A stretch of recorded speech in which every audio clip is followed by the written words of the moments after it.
On a desolate Christmas Eve, Elias Flynn, a struggling single father, arrived late for a mandatory corporate mentorship meeting. He was met by Callista Morgan, a sharp-edged CEO whose luxurious firm once contributed to his ruin. Callista, seeing only his worn clothes and exhaustion, dismissed him as another failure. But as she outlined the humiliating terms of his mentorship, a public relations stunt to appease her board, she failed to notice the intricate architectural sketch Louisa clutched. Little did she know. The man she scorned held the key to solving a devastating structural flaw in her most ambitious project, a secret tied to his past, and a future she never dared to dream of. Elias Flynn was 38 years old, a man whose hands, once accustomed to the precise lines of architectural drafting, now knew the rough feel of wrenches and worn floorboards. He moved through his cramped apartment with a practiced economy of motion, every gesture aimed at efficiency. His days were a patchwork quilt of odd jobs fixing leaky faucets, patching drywall, repairing sagging porch steps. The work paid little, but it paid immediately, a necessity in a life governed by the unforgiving rhythm of weekly bills. 3 years ago, Elias had been a rising star in the architectural world, a principal at a boutique firm lauded for its innovative, sustainable designs. He had dreamed of creating structures that would stand for generations, buildings that would not just house lives, but inspire them.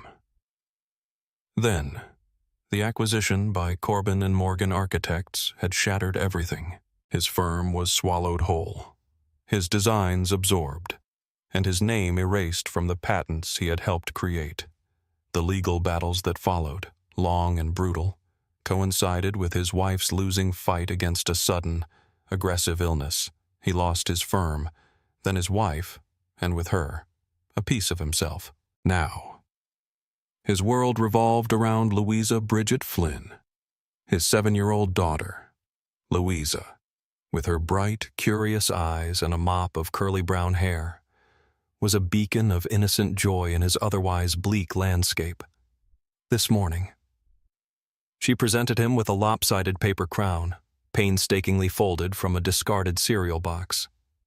"You're the king of fixing things, Daddy," she declared, placing it carefully on his head. Elias managed a tired smile, the weight of her simple faith a heavier burden than any broken pipe. He patched a small tear in his worn work boot. The leather cracked and scuffed, then prepared their meager breakfast instant oatmeal for Louisa, stale toast for himself. "Are you sure you ate enough, Daddy?" she asked, her gaze too perceptive for her age. Elias ruffled her hair. "Architects run on dreams, not toast, sweet pea." He made light of their financial precarity, shielding her from the harsh realities of their existence, even as the cold seeped through their apartment walls, a constant reminder of their struggle. Across the city, in a penthouse office suite that gleamed with glass and polished chrome, Callista Beatrice Morgan moved with the ruthless precision of a predator. At 34, she was the founder and CEO of Morgan Architecture, a firm whose name was synonymous with luxury, innovation, and, to some, a certain uncompromising aggression. Her designs graced the covers of every major architectural magazine, and her personal wealth was staggering, a testament to her singular vision and relentless drive. But the higher Callista climbed, the more isolated she became. Her office, a stark expanse of minimalist elegance, felt less like a workspace and more like a fortress. Today, her focus was the pinnacle, her magnum opus. It was to be a 100-story skyscraper, a gleaming testament to her legacy, rising above the city like a monument to her ambition.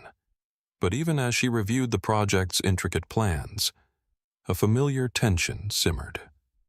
William Corbin, the firm's 50-year-old chief financial officer, a man whose loyalty lay with numbers above all else, sat opposite her.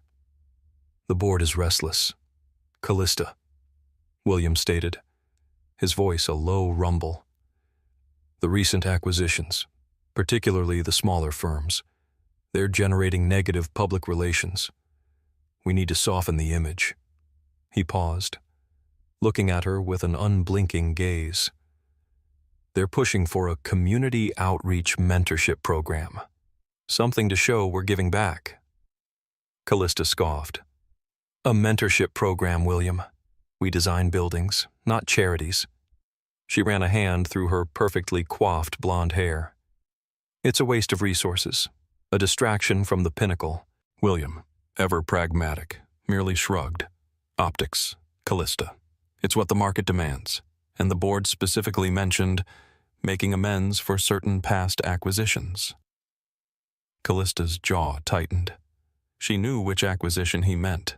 Elias Flynn's firm, a distant, necessary casualty in her ascent. Vanessa Irene Brooks, Callista's kind-faced assistant, slid a tablet across the table. I've drafted a proposal, Callista. It frames it as an opportunity for struggling architects, and, she added softly, it might actually help someone. Callista dismissed the suggestion with a wave of her hand.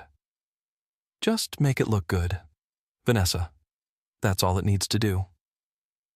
Later, alone in her office, Callista stared at the glowing blueprint of the pinnacle, her legacy, the symbol of her invulnerability. She would not let sentiment, or past ghosts, compromise it. The clock in Elias's apartment ticked loudly, its relentless march a constant reminder of his mounting anxiety. He glanced at his worn wristwatch. The crystal scratched and cracked. He was late, terribly late.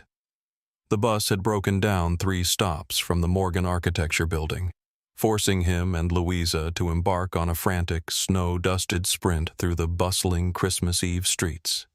Louisa, her small hand clutched tightly in his, bounced with each hurried stride, her pink winter coat a bright flash against the gathering dusk. Elias's worn jacket offered little protection against the biting wind, and his breath plumed in icy clouds. Shame burned in his throat. He, Elias Flynn, once a respected professional, was now arriving late, disheveled, and with his child in tow. For a corporate meeting he already knew would be an exercise in humiliation. He felt like a living testament to his own complicated, messy life. The Morgan Architecture lobby was a cavernous expanse of polished marble and shimmering glass, adorned with minimalist art installations that probably cost more than Elias would make in a year. A towering, abstract Christmas sculpture, crafted from iridescent steel, dominated the center, reflecting the city lights in cold, geometric patterns. Callista Morgan stood by the reception desk, her posture rigid, a picture of controlled impatience. She wore a tailored charcoal suit that seemed to absorb the ambient light, making her appear even more formidable. Her gaze, sharp and critical, swept over Elias's snow-dusted appearance, taking in his threadbare coat, his scuffed boots, and the frantic desperation in his eyes. He was exactly what she had expected. Another failure. Another symbol of the weakness she disdained. "Mr. Flynn?" she stated, her voice cool and perfectly modulated, betraying no hint of the frustration simmering beneath her composed exterior. "You're late, terribly so." Elias struggled to catch his breath, snowflakes melting against his stubbled jaw. "Miss Morgan, I apologize. The bus, it broke down. And my daughter."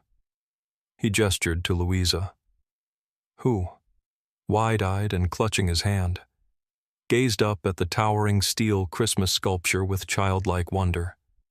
Callista's eyes narrowed. "You brought your child to a mandatory corporate meeting." Her tone was laced with barely concealed disdain. She saw this as unprofessional, a blatant attempt to garner sympathy. This was not the impression she wanted to convey for her firm's new outreach. She had already prepared her script, her words carefully chosen to outline the terms of the mentorship. Elias would be offered a meager stipend, paid for menial tasks organizing archives, running errands, essentially glorified janitorial work. It was a public relations maneuver, nothing more, designed to appease her board and silence the murmurs of her firm's less-than-ethical past. "This mentorship is a formality, Mr. Flynn," Callista stated, her voice devoid of warmth. "You will be assigned tasks within the firm. The stipend is conditional on strict adherence to schedule and duties. No exceptions. No distractions." Elias felt the humiliation burn hot in his cheeks. He tightened his grip on Louisa's hand, swallowing his pride, the bitter taste of defeat coating his tongue. He needed this, however demeaning. He needed the stipend to keep their small apartment heated, to put food on their table. He would endure this for Louisa. As he reached into his worn briefcase for a pen to sign the humiliating paperwork, a corner of a folded paper, a vibrant splash of color, slipped out unnoticed. It was one of Louisa's architectural sketches, a fantastical bridge soaring over a river, intricate and detailed, a design Elias had taught her. Callista, mid-sentence, caught a fleeting glimpse of the sophisticated, unique structural lines in the drawing, a subtle, almost imperceptible flicker of unacknowledged curiosity registered in her sharp blue eyes. A fleeting moment of recognition for a design concept too advanced for a child's hand. Elias, however, was too preoccupied with his shame to notice her momentary hesitation. He merely snatched the drawing, tucked it back into his briefcase, and signed the document, sealing his fate in the gilded cage of Morgan Architecture. Days later, the tension within Morgan Architecture crackled, sharp and palpable, an electric current running through the polished halls. The grand unveiling of the pinnacle was scheduled for the following week, a high-stakes presentation to city officials and a consortium of international investors. Callista Morgan, impeccable in her power suit, exuded an almost predatory confidence as she prepared to present her legacy project. Yet, beneath the veneer of composure, a knot of unease tightened in her stomach. In the firm's bustling design studio, filled with the hum of computers and the quiet murmur of concentrated work, a young architect suddenly cried out, "Miss Morgan, there's a problem." Panic erupted. A critical structural flaw had been discovered in the foundational load-bearing calculations. Unforeseen resonant frequencies from the nearby subway lines, under specific, rare weather conditions, could compromise the entire skyscraper's integrity. The risk of catastrophic structural failure, leading to a public disaster for Morgan Architecture and the irreparable ruin of Callista's career, loomed like a thundercloud. Callista's face, usually a mask of control, contorted with fury and fear. Fix it now. Find a solution. Any solution. Immediately. This project cannot fail. The realization that her legacy, her entire empire, teetered on the brink of collapse, sent a cold dread through her. Meanwhile, Elias Flynn, a phantom in his new role, moved through the company archives, a silent, almost invisible presence, as part of his humiliating mentorship. He was assigned to organize centuries of old blueprints, dusty construction documents, and discarded architectural schematics, a task clearly designed to keep him isolated and his talents unused. Yet, as he meticulously sorted through the forgotten history of Morgan Architecture, his mind, starved for intellectual stimulation, subtly re-engaged. He overheard panicked whispers about the pinnacle, fragments of conversations about structural instability and catastrophic failure. His architect's mind, almost involuntarily, began to piece together the complex terminology, recognizing the gravity of the unspoken crisis, among the stacks of obsolete designs. He stumbled upon a box containing his old blueprints from his former firm, designs that had been deemed redundant after the acquisition. He traced the unique lines of his signature style, a bitter testament to a past he could not reclaim, unseen and unrecognized. Elias, the janitor, began to dissect the problem of the pinnacle, his genius stirring from its enforced slumber. Louisa, vibrant and unburdened by her father's quiet struggles, visited Elias at the firm one afternoon, a brown paper bag clutched in her small hand.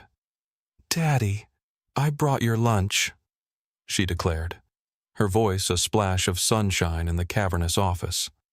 Elias, hunched over a dusty drafting table in the archives, smiled, his weariness momentarily forgotten. He straightened, pulling her into a hug from the glass-walled elegance of her office. Callista Morgan watched the tender exchange. She had been battling board members all morning, her nerves frayed, her confidence shaken by the mounting crisis of the pinnacle.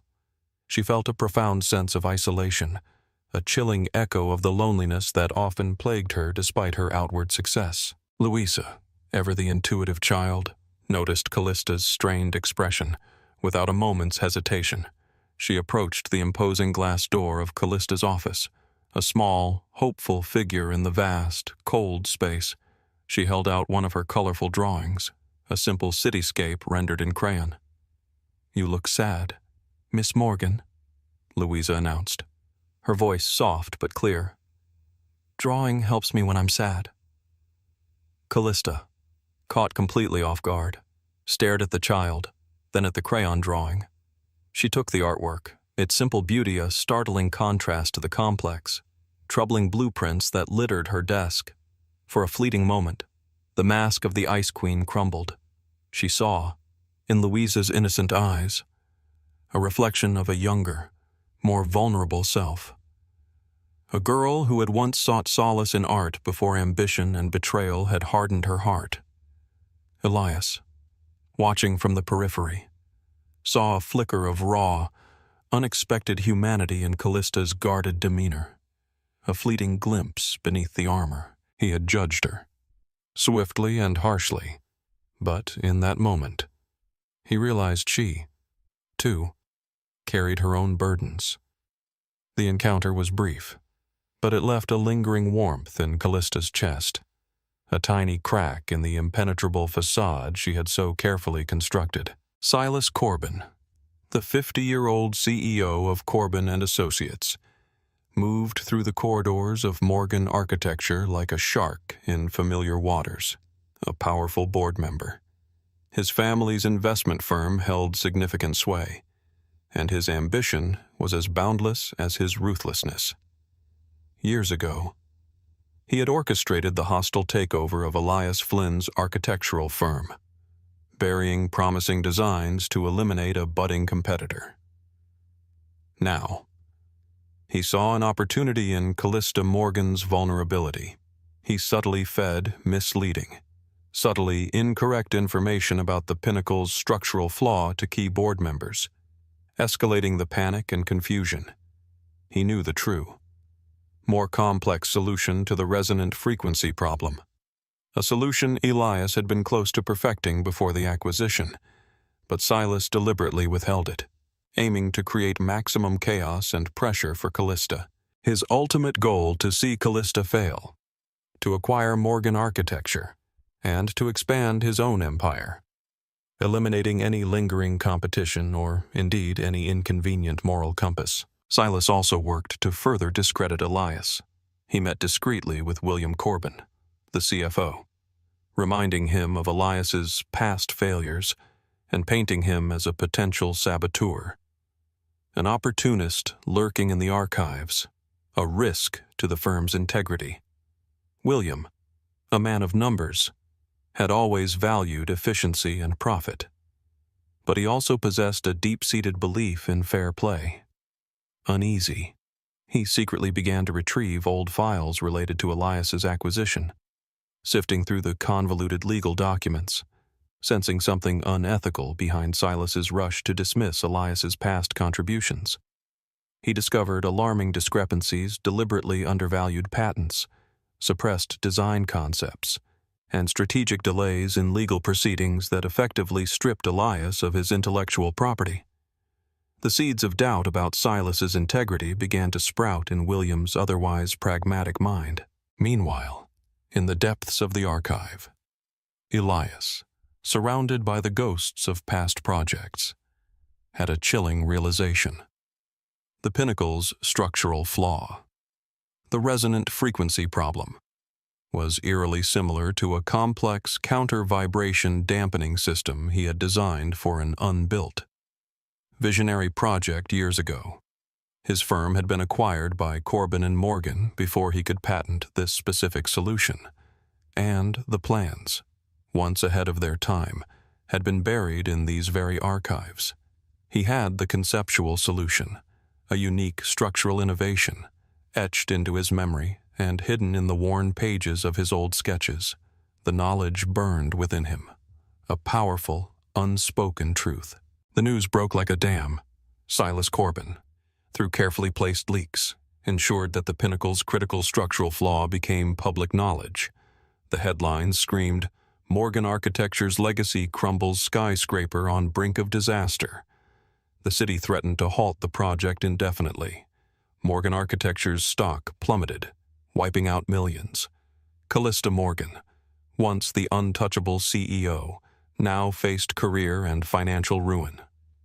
She sat alone in her office, the city lights a blur through her tear-filled eyes, feeling utterly isolated, betrayed by the very board members she had fought so hard to impress, and helpless in the face of the impending catastrophe. It was in this moment of utter desperation that Elias Flynn, the janitor she had dismissed, approached her office. He carried no resentment, no demands for recognition. He simply held out a worn sketch from his briefcase, a preliminary drawing of his counter-vibration dampening system. "Miss Morgan," he said, his voice quiet but unwavering, "I think I know how to fix the Pinnacle." Callista, desperate, looked at the sketch, then at Elias. Her eyes widened. She recognized the unique architectural style, the complex structural elements, from Louisa's innocent crayon drawing. She was skeptical, terrified, but utterly desperate. She had nothing left to lose. "Tell me," she breathed. "Tell me everything." The boardroom, usually a bastion of polished calm, was a gauntlet of tension. City officials sat with skeptical expressions, their faces grim. The full board of Morgan Architecture, a sea of suits and tight-lipped concern, filled the massive mahogany table. Silas Corbin, radiating an air of calculated superiority, was positioned at the head, ready to witness Callista's downfall. Elias Flynn, dressed in his slightly ill-fitting but clean suit, stood beside Callista, a silent, understated figure. He began to present his solution for the Pinnacle, speaking with a quiet authority that belied his humble attire. He detailed the resonant frequency problem, the complex physics involved, and his innovative counter-vibration dampening system, explaining the intricate structural modifications required. Silas Corbin, unable to resist, scoffed loudly. "Are we truly taking architectural advice from a janitor? Miss Morgan, a man whose firm was acquired precisely because it failed, his documented failures are a matter of public record. Or have you forgotten?" He smirked, playing to the room, aiming to dismiss Elias and undermine Callista simultaneously. But Callista, her usual composure replaced by a fierce, protective resolve, turned on Silas. "This man's failures, Mr. Corbin, were a calculated act of corporate suppression orchestrated by your family's investment firm. And yes, I'm staking everything, my career, this company's future, my entire legacy, on his genius." The room rippled with murmurs. At that moment, William Corbin, Callista's CFO, stepped forward. He held a thick file. "I believe this information is pertinent." He laid documents on the table, internal memos, legal transcripts, and financial records. These documents, recently unearthed from our own archives, confirm that Elias Flynn's original firm's innovative designs were intentionally undervalued during the Corbin and Morgan acquisition. Mr. Silas Corbin, William stated, his voice ringing with quiet authority. "You personally orchestrated the suppression of Elias Flynn's patents to eliminate a rival, and you have consistently sought to destabilize this firm and Miss Morgan's leadership for your own gain." The revelation struck the boardroom like a thunderbolt. Faces paled, whispers turned to outraged shouts. The tables had turned, dramatically and furiously, on Silas Corbin, with Silas Corbin temporarily silenced. The boardroom buzzed with a new, urgent energy. Elias, now fully validated, worked around the clock with Callista and her re-galvanized architectural team. They pored over blueprints, redrew schematics, and calculated new load distributions. Elias's brilliance, once buried, shone through every precise line and innovative solution. Callista, witnessing his unwavering dedication, his quiet expertise, and his profound love for his craft, began to see him truly, not just as an architect, but as a man of extraordinary character. His integrity, like the solid foundations he now designed, was unshakable. Louisa, ever the cheerful messenger, continued to visit her father at the firm, bringing him homemade sandwiches and simple, encouraging drawings of skyscrapers with tiny, happy figures dancing on their roofs. Callista, observing Elias's tender interactions with his daughter, saw a tenderness she had never known her own ambitious father to possess. She noticed the small, quiet sacrifices Elias made, the way he would finish an intricate calculation, then immediately answer Louisa's questions about the best way to draw a cloud. The image of the single father, once a symbol of his vulnerability, now became a testament to his strength. During the final, critical implementation phase of Elias's structural overhaul, as massive dampening systems were being installed in the Pinnacle's foundation, an unforeseen tremor struck the city, not a major earthquake, but a particularly strong subway vibration, intensified by a freak atmospheric condition, the unstable structure, still undergoing its last-minute modifications, groaned. Alarms blared throughout the construction site. Panic erupted. Workers scrambled, fear etched on their faces. Elias, seeing a critical load-bearing pillar buckle under the unexpected stress, knew what he had to do, risking his life. He dove into the unstable, rattling structure, manually triggering an emergency failsafe within the core support system. With mere seconds to spare, the building stabilized, averting a catastrophic collapse. The city held its breath, then collectively exhaled. The Pinnacle stood. After the immediate crisis subsided, after the dust had literally settled and the city had narrowly averted disaster. Callista Morgan visited Elias's modest apartment. The chipped paint on the exterior and the flickering porch light seemed a world away from the pristine, gleaming facade of the Pinnacle. She knocked tentatively. Elias opened the door. Exhaustion etched on his face, but his eyes held a quiet triumph. Louisa was asleep in her small, brightly decorated room, a paper crown resting on her bedside table. Callista, humbled and deeply grateful, stepped inside, her designer shoes feeling foreign on the worn carpet. "Elias," she began, her voice raw with emotion. "Thank you, truly. You saved my company, you saved my legacy." Elias merely nodded. Then, seeing the profound vulnerability in her eyes, he confessed a deeper truth. The original hostile takeover of his firm, orchestrated by Silas and inadvertently by Callista's firm, wasn't just about money or suppressed patents. His wife, Maya, had been terminally ill with a rare blood disorder at the time. The relentless legal battle, the sudden job loss, and the profound financial and emotional stress had tragically exacerbated her declining health.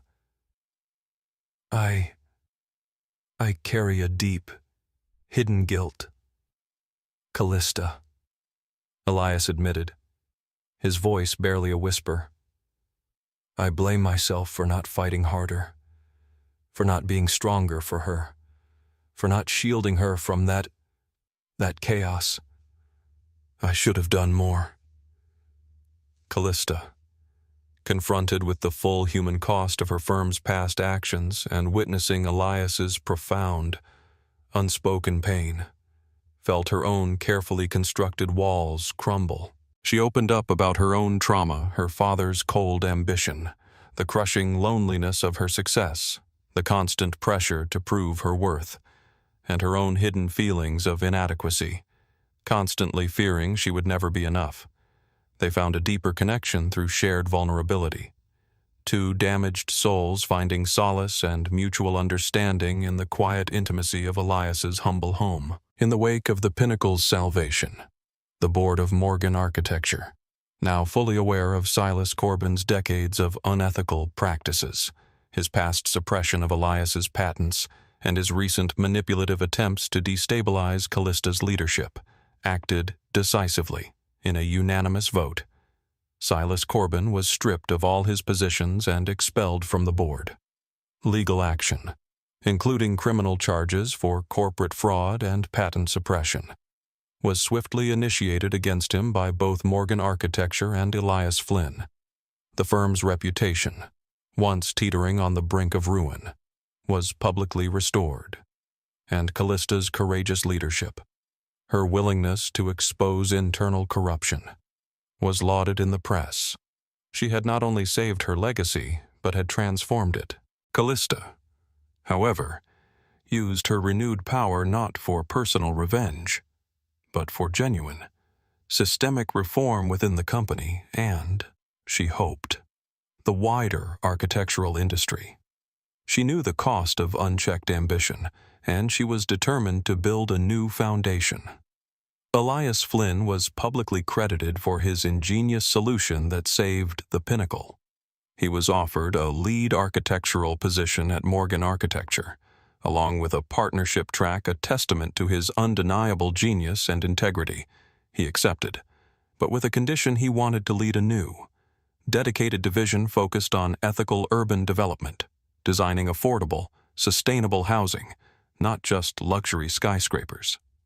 Callista wholeheartedly agreed, seeing the potential for a new, more human-centric legacy for Morgan Architecture. She also initiated a comprehensive corporate program to revisit past acquisitions, offering fair compensation, patent recognition, or new opportunities to those wronged by her firm's aggressive past, beginning with Elias's former colleagues and their suppressed designs.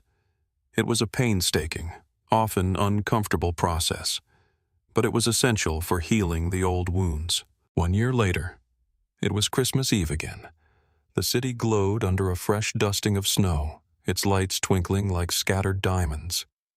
Elias, Callista, and Louisa were in a new home, not Callista's opulent penthouse, not Elias's cramped old apartment, but a beautiful, warm, and lived-in house they had chosen together. It was nestled in a tree-lined neighborhood, with a spacious yard for Louisa and a dedicated studio for Elias to design and create. The aroma of pine and freshly baked cookies filled the air. Louisa, 7 going on 8, her eyes shining with pure joy, helped them decorate a real Christmas tree, its branches adorned with an eclectic mix of ornaments. Her intricate architectural drawings, whimsical yet precise, now proudly shared space with her simpler crayon artwork on the walls. Callista's firm, Morgan Architecture, was thriving, known not just for its groundbreaking designs, but for its unwavering commitment to ethical practices and community-focused projects. Elias, now a respected partner, led the Ethical Urban Development Division, his vision transforming forgotten neighborhoods into vibrant, sustainable communities.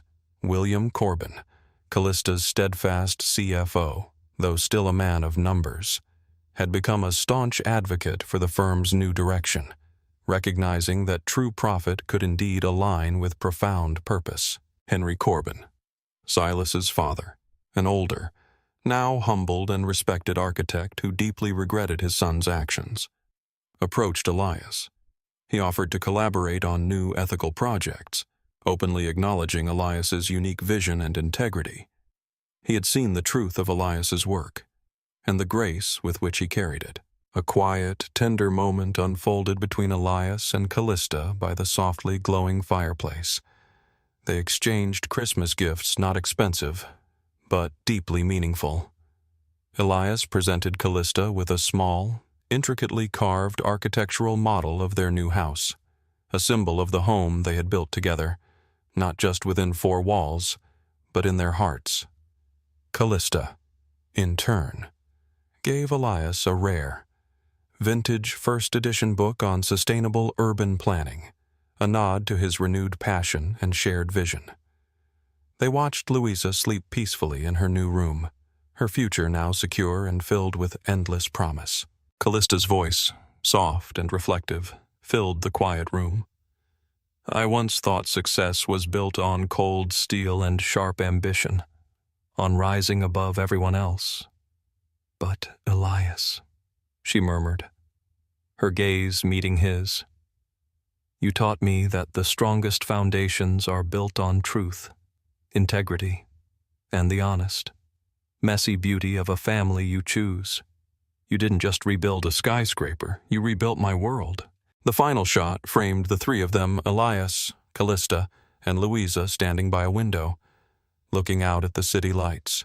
Their hands were intertwined, a silent testament to the bonds that now held them. They were ready to build a better future. Together, framed by the warmth and light of their new home, a testament to the idea that sometimes the greatest structures are not made of glass and steel, but of kindness and courage.